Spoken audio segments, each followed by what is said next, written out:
கார நெல்லிக்காயில மறைஞ்சிருக்கக்கூடிய அற்புதமான மருத்துவ நன்மைகள் பத்தி சொல்ல போறேன். கடைசி வரைக்கும் பார்த்து தெளிவா தெரிஞ்சுங்க. கார நெல்லிக்காய் அப்படிங்கிறது நெல்லிக்காயில மிளகு தூள், அதுக்கப்புறம் கடுகு, வெந்தயம், எண்ணெய், உப்பு இதெல்லாம் சேர்த்து வறுத்து தயார் செய்யப்படக்கூடிய ஒரு சுவையான மருத்துவ குணங்கள் நிறைஞ்ச உணவுன்னு சொல்லலாம்.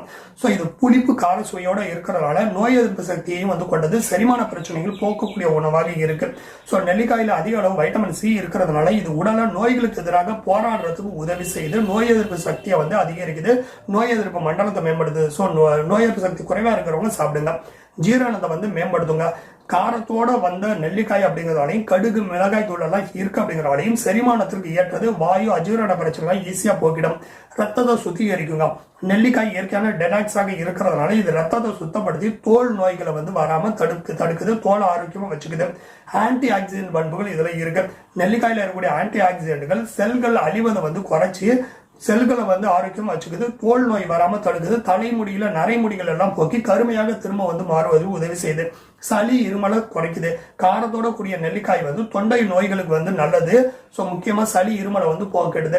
கார நெல்லிக்காயை சாப்பிட்றப்போ பசிய அதிகரிக்கும். சாப்பாடை நல்லாவே சாப்பிடுவீங்க. எலும்புகளுக்கும் பற்களுக்கும் பலத்தை கொடுக்கும். தலைமுடியோட வளர்ச்சிக்கு உதவும். நெல்லிக்காயில இருக்கக்கூடிய கால்சியம் சத்து, இரும்பு சத்து, வைட்டமின் இ இது எல்லாமே தலைமுடியோட வளர்ச்சிக்கு உதவும்.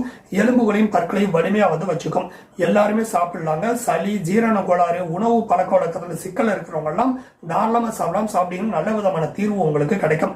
அதிகமா காரமாக செய்யாதீங்க. காரத்தை கம்மியா செய்யுங்க. எண்ணெய் அதிகமா யூஸ் பண்ணாதீங்க.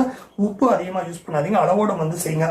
கார நெல்லிக்காய் அப்படிங்கிறது சுவையும் சத்துக்களையும் உடலுக்கு கொடுக்கக்கூடிய அற்புதமான உணவாக இருக்கு.